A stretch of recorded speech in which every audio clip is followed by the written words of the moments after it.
Je vous remercie, dit-il. Elle le raccompagna jusqu'à la caisse. Si vous me donnez votre nom et votre mail, je pourrai vous écrire dès que je l'aurai. Bien sûr. Philippe Dolph. Philippe Dolph, bien sûr. Le frère du maire et de Jean-Claude Dolph. C'était probablement dans le journal qu'elle avait vu sa photo. Il avait l'air beaucoup moins sûr de lui que ses deux frères aînés. Et beaucoup plus sympathique. Philippe se sentait démuni. Il avait passé un long moment à chercher dans sa bibliothèque de quoi s'évader par l'esprit. Enfant, il était grand lecteur. Il rêvait d'être un jour explorateur.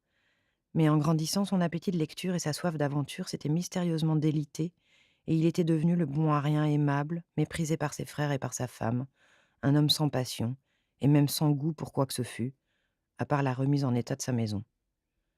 Qu'avait-il cherché à la librairie Verdier?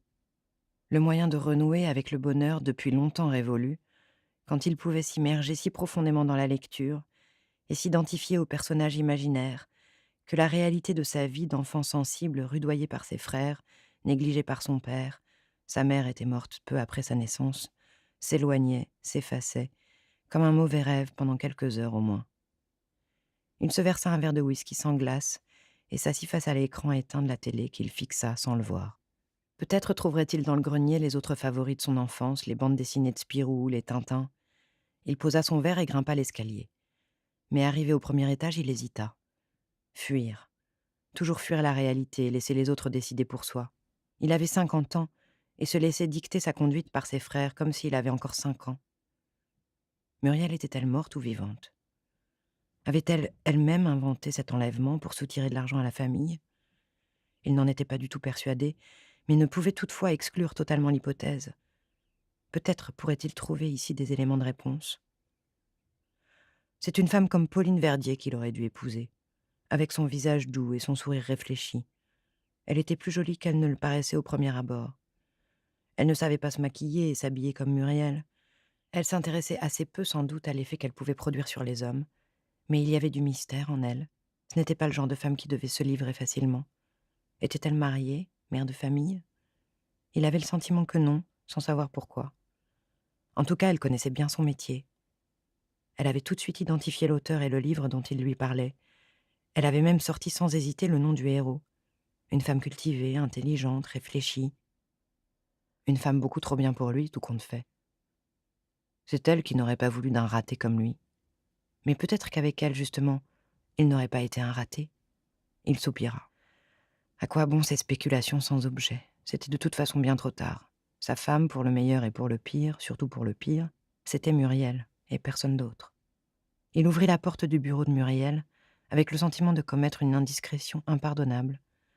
Mais s'il y avait quelque chose à découvrir sur la vie secrète de sa femme, c'était ici, et pas ailleurs. La pièce tenait plus du boudoir que du bureau. Il y avait effectivement dans un coin un joli meuble en bois de rose devant lequel on pouvait s'asseoir pour écrire son courrier. Mais c'était une méridienne, recouverte de velours couleur framboise écrasée, qui occupait la plus grande partie de l'espace. Des rideaux en lin rose pâle tamisaient la lumière. Une petite armoire vitrée ornementée d'arabesques était remplie de livres et de revues, ainsi que de bibelots en porcelaine et en argent.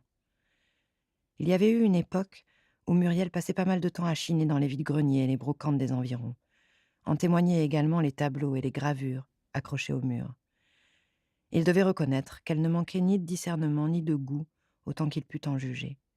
Peut-être qu'un autre homme que lui aurait réussi à faire de Muriel une autre femme. Il ouvrit les tiroirs du bureau en bois de rose et inventoria leur contenu. Rien de bizarre ni d'improbable. Quelques billets de 10 et 20 euros, un chéquier, une carte bleue au nom d'une banque qu'il ne lui connaissait pas, même si elle avait son propre compte, un petit carnet d'adresses un peu ancien, elle notait depuis quelques années ses rendez-vous et ses adresses sur son smartphone, et qui ne contenait que des noms qu'il connaissait. Si Muriel cachait des secrets, ils étaient certainement mieux dissimulés. Il passa à l'armoire vitrée et éplucha consciencieusement les livres. Que cherchait-il?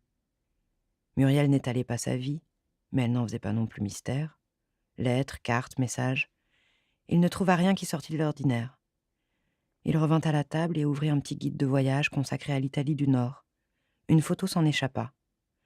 Muriel, plus jeune d'une quinzaine d'années, en robe légère qui dégageait largement ses bras et ses jambes, souriait à l'objectif. Son fameux sourire, mi-tendre, mi-ironique, qu'elle ne lui réservait plus que rarement. Le paysage derrière elle évoquait le lac de Caume ou le lac de Garde, mais il n'était jamais allé dans la région des lacs ensemble. Il se souvenait vaguement qu'elle était partie un été pendant une semaine, avec une amie. Il y avait de cela longtemps, au début de leur mariage. Était-ce en Italie? Il ne se rappelait pas le nom de cette amie et avait des doutes, déjà à l'époque, sur son existence, ou du moins sur son sexe. Qui avait pris cette photo? Peu importait, après tout. Ce n'est pas aujourd'hui qu'il allait commencer à se torturer à propos des anciens amants de Muriel. Il retourna la photo et vit la date, 25 juin 2000. C'était bien ça. Il continua ses recherches, mais fut bientôt convaincu que cela ne servait à rien de persister. Ce n'est pas de cette façon qu'il découvrirait les raisons de son enlèvement. Il jeta un regard circulaire. Il y avait peu de cachettes possibles dans cette petite pièce douillette. Un des tableaux placés contre l'armoire était un peu de travers. Il le redressa sans y penser avant de sortir de la pièce. Quelques instants plus tard, il y revenait et allait droit au tableau. Il le décrocha et aperçut aussitôt la porte en métal brossé d'un petit coffre-fort mural. Tiens donc, il n'en avait jamais entendu parler, elle l'avait fait placer à son insu. En soi-même, c'était une indication. C'était un coffre à combinaison électronique avec un écran à 4 signes et un pavé alphanumérique, assez semblable à ceux qu'on trouve dans les chambres d'hôtel. Il tapa l'année de naissance de Muriel, mais le coffre ne s'ouvrit pas. Il essaya diverses combinaisons tenant compte du jour et du mois, à l'endroit et à l'envers, toujours sans succès. Il essaya, même s'il n'y croyait pas, sa propre date de naissance, puis diverses combinaisons à partir du prénom de sa femme. Muri, Urier, Riel, Leir, Mur, Lume, etc. Non, il devait y avoir plus simple et plus évident. Qu'aurait-il choisi, lui?